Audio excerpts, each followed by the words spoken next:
Welcome दोस्तों, आपका अपने ही YouTube channel A to Z info पर। दोस्तों, आज हम चाइल्ड डेवलपमेंट एंड लर्निंग के कुछ क्वेश्चंस करेंगे और ये क्वेश्चंस आपको सीटेट नेक्स्ट एग्ज़ाम जो होने वाला दिसंबर में उसमें देखने को मिल सकता है।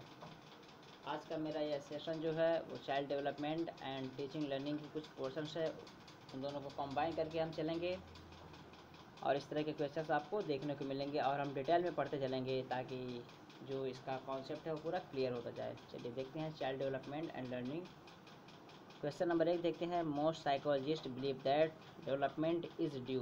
कह रहा है कि बहुत सारे साइकोलॉजिस्ट हैं जो ये विश्वास करते हैं, बिलीव करते हैं कि डेवलपमेंट और डेवलपमेंट के बारे में जो बिलीव करते हैं वो क्या है, लार्जली टू नेचर, यानी नेचर के बारे में वो एकदम बिलीव करते हैं। लार्जली टू नर्चर, और नर्चर के बारे में बिलीव करते हैं यानी परवरिश करने के बारे में वो बिलीव करते हैं। सी में है to nurture and to nature and nurture acting separately. कह रहे हैं कि नर्चर और नेचर दोनों पे बिलीव तो करते हैं लेकिन सेपरेट करते हैं, अलग अलग।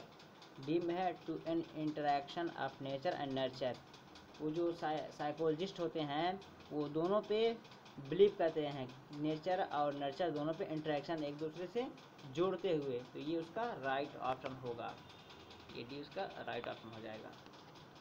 ये साइकोलॉजिस्ट जो हैं वो बिलीव करते हैं, डेवलपमेंट को जो बिलीव करते हैं वो नेचर और नर्चर के इंटरेक्शन को बिलीव करते हैं। नेक्स्ट देखते हैं second number. The phrase equal education opportunities in India means. कह रहा है फ्रेज है इक्वल एजुकेशनल अपॉर्चुनिटीज़, यानी सबको बराबर एजुकेशन का हक मिलना चाहिए। ये एक फ्रेज़ है, इसका मतलब क्या है? ऑप्शंस आपके हैं। Equal opportunities for all children to have access to education. इसका मतलब ये हुआ कि तमाम बच्चों को इक्वल अपॉर्चुनिटी, मौका मिलना चाहिए कि वो एजुकेशन को एक्सेस करें, हासिल करें। बी में है equality type of education available for each children. B में है कि इक्वलिटी टाइप ऑफ एजुकेशन, यानी बराबरी के साथ एजुकेशन के जो मौका हैं उन तमाम बच्चों को दिया जाए। और नेक्स्ट है जो सी है equality of education standards for each child. कह रहा है कि एजुकेशन का जो स्टैंडर्ड है इक्वलिटी के साथ हर बच्चे के लिए होना चाहिए। और डी में जो है वो आपका equal opportunities to have the type of educational for which one is suited. इसमें सारे ऑप्शंस तो सिमिलर लग रहे हैं लेकिन जो इसका फिट ऑप्शन यहाँ पे होगा वो आपका है ये जो है ये फिट होगा। Equal opportunity for all children to have access to education, की तमाम बच्चों को इक्वल अपॉर्चुनिटी मिलना चाहिए कि वो एजुकेशन एक्सेस करें, हासिल करें। तो ये इसका राइट ऑप्शन हो जाएगा। नेक्स्ट देखते हैं 3 number. Heredity and atmosphere are correlate. कह रहा है कि हेरिडिटी और एटमॉस्फेयर ये किससे रिलेट करता है? आपके ऑप्शंस ए में इंडिपेंडेंट, बी एल्डर्स और सी कंपेनियंस और डी में जो है ऑल ऑफ दीज।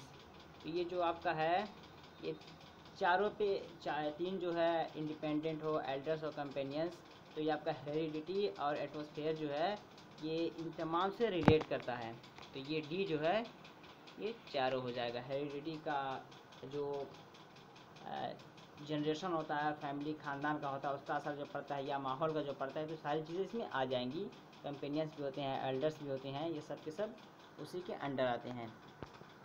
नेक्स्ट देखते हैं 4 नंबर।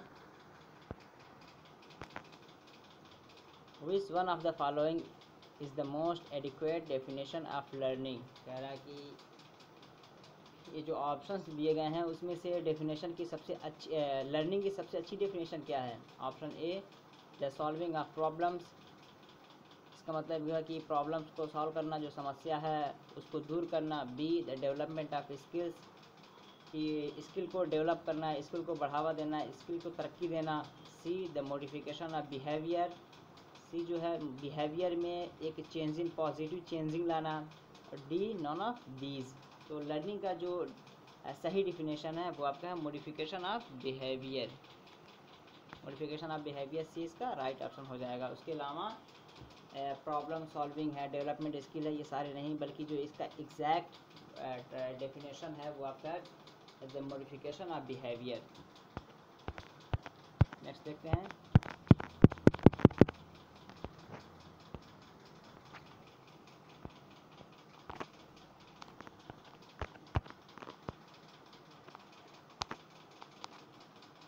पाँच number, what should teacher do after teaching the lesson.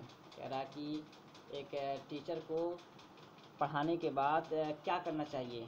ये में है he should ask to do questions answers of the lesson, कि पढ़ाने के बाद लेसन से रिलेटेड क्वेश्चन और आंसर करना चाहिए। बी में है he should give them answer of the questions given in lesson. अब बी में ये कह रहा है कि उनको I should give them answer, जो किताब में जो क्वेश्चन दिया रहता है उसका टीचर को आंसर बता देना चाहिए। सी में कह रहा है he should leave them if they में राइट और नॉट। सी में कह रहा है कि उन्हें छोड़ देना चाहिए अपनी हालत पे, चाहे वो लिखें या ना लिखें। डी में है he should test the understanding of the, इसमें जो कह रहा है डी वाला, he should test the understanding of the lesson छूट गया है। तो यहाँ पे जो डी है फिफ्थ का, वो आपका राइट ऑप्शन हो जाएगा।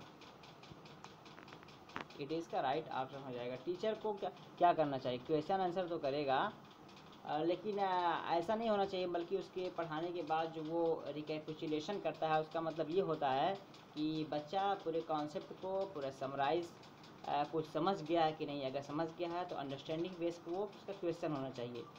जो कि कॉमनली जो खुली तरह लेसन प्लान के थ्रू पढ़ाने जाते हैं, वो अपना रिकैपिचुलेशन का जो क्वेश्चंस होते हैं लास्ट में वो करते हैं, और उससे अंदाज़ा लगा लेते हैं कि बच्चे का कॉन्सेप्ट क्लियर है कि नहीं। अंडरस्टैंडिंग लेवल का वो क्वेश्चन होता है। नेक्स्ट देखते हैं।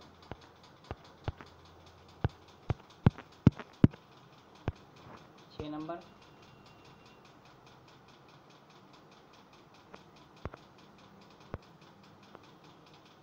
विच of the following test is taken to know the natural behaviour of male and female students. कह रहा है कि इसमें से कौन सा ऐसा टेस्ट है जिससे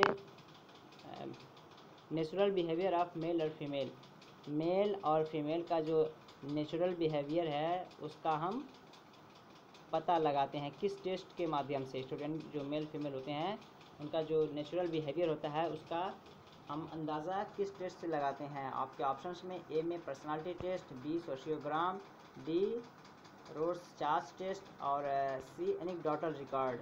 तो जो हम मेल फीमेल का जो म्यूचुअल बिहेवियर होता है उसका हम अंदाज़ा लगाते हैं सोशियोग्राम जो टेस्ट होता है उसके ज़रिए हम लगाते हैं। बी उसका राइट ऑप्शन हो जाएगा, सोशियोग्राम। ये सारे टेस्ट हैं और इन सारे टेस्ट के ज़रिए हम एबिलिटी को अंदाज़ा लगाते हैं, एबिलिटी का पता लगाते हैं, लेकिन म्यूचुअल बिहेवियर जो मेल फीमेल के स्टूडेंट के अंदर होता है उसका अंदाज़ा हम सोशियोग्राम टेस्ट से लगाते हैं। नेक्स्ट देखते हैं।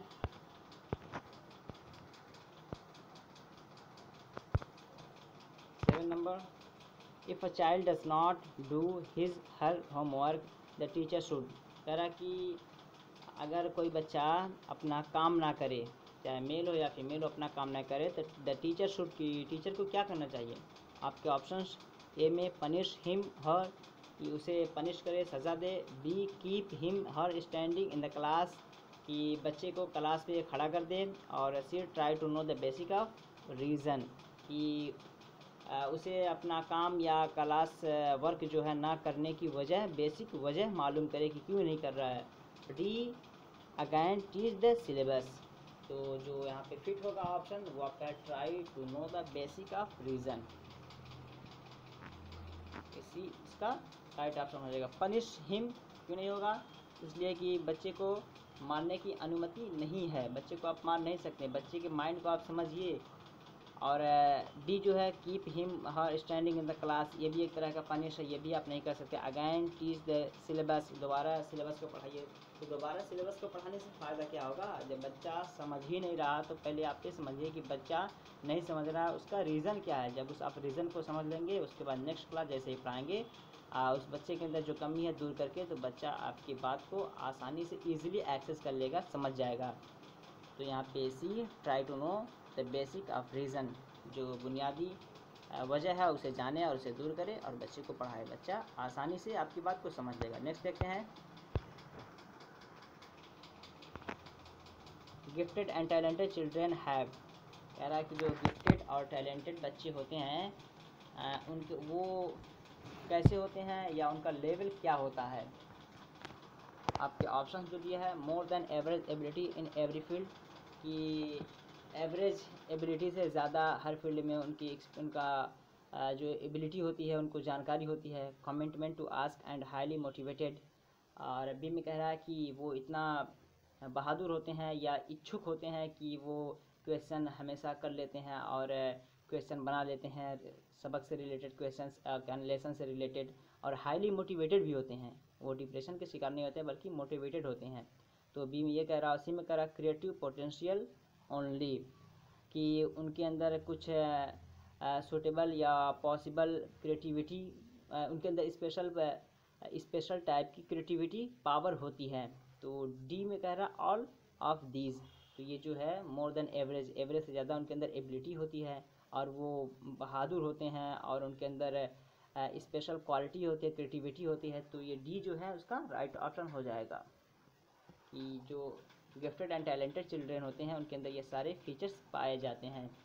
नेक्स्ट देखते हैं 9 number, border line cases are associated with characteristic of, कह रहा है कि बॉर्डर लाइन केसेस जो होते हैं वो किस कैरेक्टर से बिलोंग करता है या जुड़ा हुआ है। यंगर दैन देयर एज, कि वो अपने एज से छोटे होते हैं। स्लो डेमोन्स्ट्रेटिंग स्किल्स, कि उनके अंदर जो एबिलिटी ऑफ लर्निंग होती है स्लो होती है।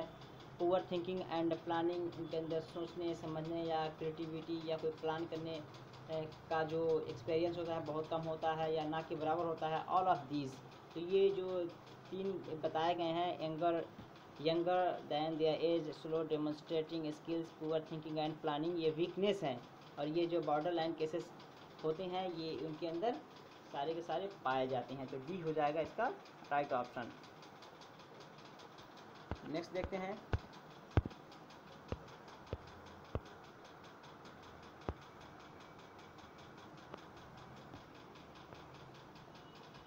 The significance of mental hygiene in our life is, कह रहा कि मेंटल हाइजीन यानी जो जहन दिमाग है मेंटल को सुरक्षा करने की जो अहमियत है या जो चीज़ें हैं वो किस चीज़ से मेंटेन होती हैं या उसकी पहचान क्या है। इन आवर लाइफ इज़, जो हमारे रूटीन लाइफ में जो मेंटल हाइजीन है उसकी अहमियत क्या है, इम्पोर्टेंस क्या है। आपके ऑप्शंस, ए में फॉर्मेशन ऑफ बैलेंस्ड पर्सनालिटी, कि बैलेंस्ड पर्सनालिटी को बनाना, हेल्थी सोशल लाइफ, सामाजिक सोशल लाइफ होना चाहिए, हेल्थी फैमिली इन्वायरमेंट, फैमिली का जो इन्वायरमेंट हो वो भी अच्छा हो। All of these mental hygiene के लिए यानी दिमाग को मेंटेन रखने के लिए, उसके पावर को सस्टेन करने के लिए ज़रूरी है कि ये सारी चीज़ें हो, कि बैलेंस्ड पर्सनालिटी हो, लेवल का हो, हेल्थी सोशल हो यानी जिस समाज में रह रहे हैं वहाँ के लोग भी ठीक ठाक हों, हेल्थी हो, सोशल हों, और फैमिली का जो माहौल हो वो भी अच्छा होना चाहिए। चीज़ें आपके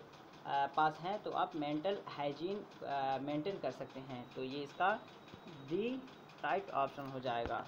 तो दोस्तों ये चाइल्ड डेवलपमेंट एंड लर्निंग के कुछ क्वेश्चंस रहें। अगर ये वीडियो आपको अच्छी लगी हो तो कमेंट करके ज़रूर बताइए, और हम कोशिश करेंगे कि डेली इस तरह CDP और लर्निंग के क्वेश्चंस आपको देता रहूं, ताकि आपके एग्ज़ाम आने तक आपके पास बहुत सारे क्वेश्चंस हो जाएं। और CTET का एग्ज़ाम जो कि दिसंबर में होने वाला है उससे पहले आपकी अच्छी खासी तैयारी हो जाएगी। चलिए फिर मिलते हैं नेक्स्ट वीडियो में, तब तक के लिए हैव अ नाइस डे।